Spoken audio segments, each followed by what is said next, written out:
So this is the second video on the gift of crisis.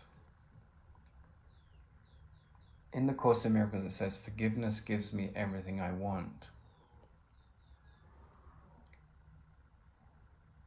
And it says, my way of seeing, according to the ego's thought system, is a way of seeing that is built on vengeance. And so, you know, if someone steals from you, if someone steals your identity and makes you out to be a monster when you're not, then those are the times when the study of the Course in Miracles is really going on, right? It's not the time so much when you're sitting in peace and you're hearing someone say how beautiful the Holy Spirit is, or how beautiful nature is, or how beautiful and loving people are. The Course in Miracles doesn't list love as a quality of a teacher of God, right? Or a teacher, or an advanced psychotherapist. All of these phrases that we see.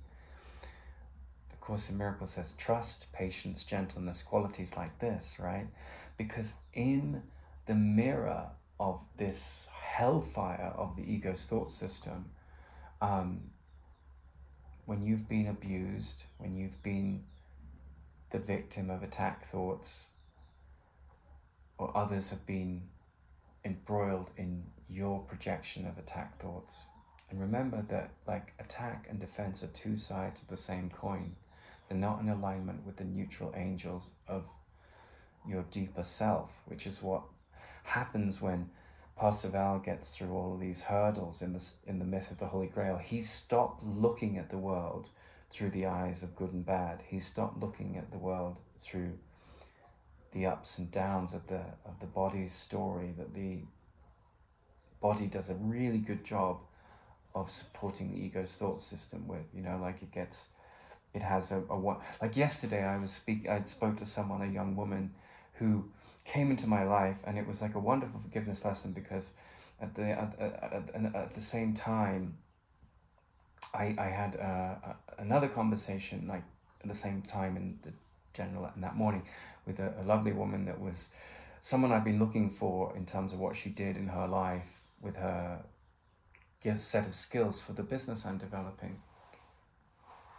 And so first of all, I had a conversation about the scripts for Bodhi Sutra, which is about trying to take the story of the Course in Miracles and put it into a narrative about these space monkeys. And it's a comedy, right? But it's a comedy that is basically avoiding Jesus, avoiding Buddha, avoiding Holy Spirit this and God that. It's just, it wants to take all that language out and bring just the principles behind the wisdom of the Course in Miracles and Krishnamurti and Ramana, and they're all saying the same thing. Any enlightened teacher is saying the same thing, right, or teaching. But it also, it's a mask I want to wear to help me devote myself to these teachings without putting myself on a pedestal, right, and saying I know and you don't know, because that's not what the Course is about. The Course is about gnosis, knowledge with a capital K, right? And psychotherapy is not about healing others. It's about healing yourself of the illusions that you see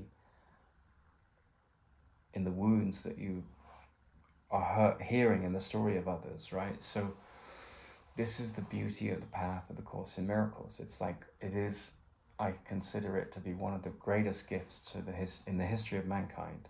It happens to be in a Christian language, and I'm so grateful that I didn't get raised in that culture of Christian, you know, Jesus will save you and the atonement and all these buzzwords that to an atheist is just like someone pulling their fingernails down the blackboard, right?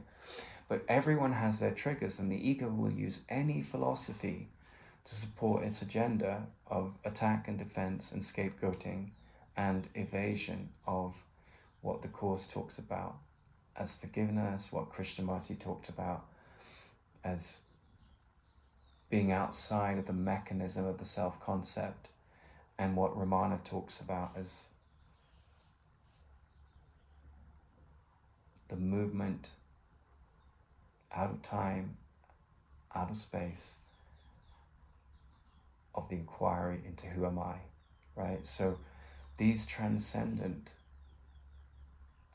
movements that bring us to this vertical reality, that I am not a victim of the world I see, can be translated into what I wanted to expand on a bit more about. Forgiveness gives us everything I want, right? So how can someone who's stolen money from you, if I forgive them, how can it give you everything I want? Because you want your money back, you've been disabled, this has brought hardship on you in the world, which is kind of what happened to me in the situation at Edge Hill University. Well, it's not about the external effects, right? Because the effects are just like, what will you do with this high or this low, right? And if you think about it, the neutral angels in the story of Parsifal, they represent the transcendence of the high and the low. They're getting out of these gradations of I'm happy now, I'm sad now, right? And that's where joy comes in, because like when you start to think about joy, right, and peace, joy doesn't fit into happy and sad, pleasure and pain, right? It's just like, it's something that goes beyond that. And I think it's like a very quiet music to begin with. And often it's muffled by this pain in the chest, like he did me wrong, she said this, I'm defined by my illness, and so forth. But the development of spiritual sight gives you everything you want through the application of forgiveness and getting beyond the pain mechanism in your mind and how you see others as well and their pain mechanism, because it brings you back to who you are, which transcends the world, right? And that's just every holy instant where you choose to see with the eyes of peace. When the screen you're watching in the movie theater is telling you to be horrified, you're moving out of the clutches of the monster that has you bound to the pain mechanism. And in that sense, to be liberated of pain and what creates pain gives you everything you want, right? Because what you want is to be happy and peaceful all the time. And that's why I often find that people that are mouthing off and repeating the lessons of the Course in Miracles it's almost like you've walked in as an Englishman into Saudi Arabia or a Frenchman into China, and people just keep telling you something in Chinese or Arabic, and it's like, and they're saying, yeah, we're here to give you some lovely food and you're welcome here, and you're just like, well, all through the day God speaks to my mind, in my defenselessness my safety lies, and it's like it and they've got this big smile on their face, right? And I'm saying that the challenge with that is that what they're saying is helpful on a certain level, but if you're threatened by that light that they've embraced, and it may be a false light, they may have just like, well, the Course says this, and I'm a student of the Course, and I'm living it now. And what I found is that generally speaking, like I've studied the Course for 30 years, and you study it for that length of time, and what you find is every crisis in your life, there's a decision maker, and it's like, how am I going to use this to grow? And there is a part of your mind that, like if you get power in the world and people are watching you and thinking you've got a lot of wonderful things to say, you can start to put yourself up on a pedestal in your mind, right? And then the ego's like, yeah, I'll use my spiritual ego now as the next mass to make me seem, this insecure self seem healed, right? And you've got to be so careful of the traps. That's why Krishnamurti, my yoga teacher in India, was a man called Desikachar. Krishnamurti said, don't become a guru, right? Because the moment you become a guru, you're like trying to fix and help and save people. And that's the ego guru. And people are desperate for those kind of characters because they're stuck in the goo of their unforgiveness. They're stuck in the goo of the pain mechanism.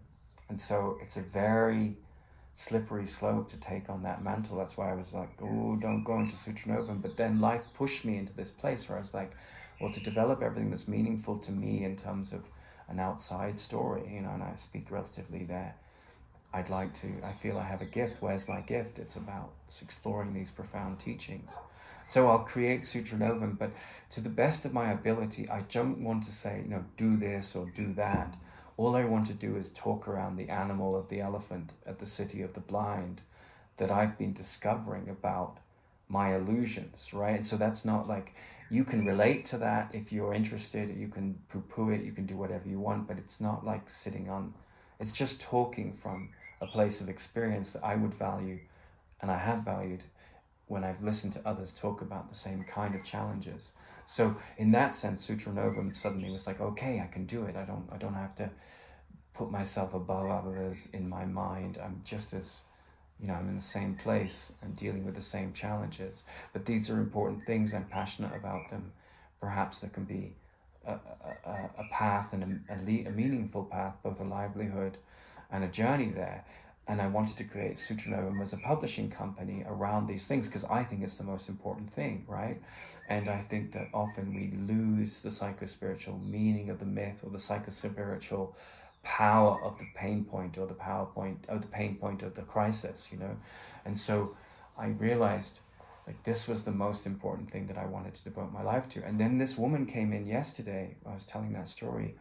I was like, oh, things are coming together, right? There were two women that came in, and one went very well, and she was, not so invested in the Course, in miracles, or any of these spiritual teachings. She came from a corporate background, but she was very grounded, and we had a lovely conversation.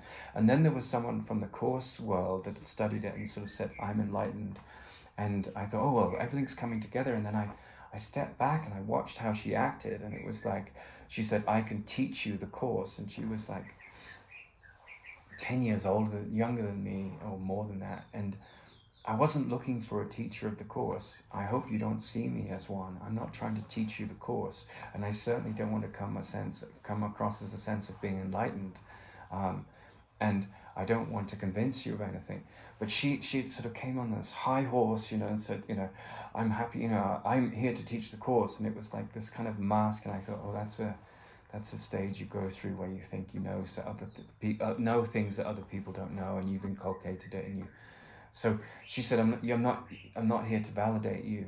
And I'm not telling this story because she's disappeared from my life. She immediately blocked me because she thought I was looking for a wife. Now, yes, I would like to get married. I'd like to have a happy, healthy relationship. I've done it twice before. I failed. But they've all been forgiveness lessons. And so I wasn't looking for that in her. I was looking for a dialogue. Duo logos is such a beautiful word. It means where two meet in my name, where the whole is seen through the conversation of you and I meeting in the state of our not knowing. And out of that not knowing, the humility of coming to understand in a deeper way what's really going on in the story of our lives. But I mention her she's just a character on a screen in my mind, right? Just as everyone in your world is, just as I am to you. But I watched as and then the website that I had created to tell the story of what had happened to me at the university was like, someone had filed a complaint and it was taken down, right? So I have to figure out how to respond to that.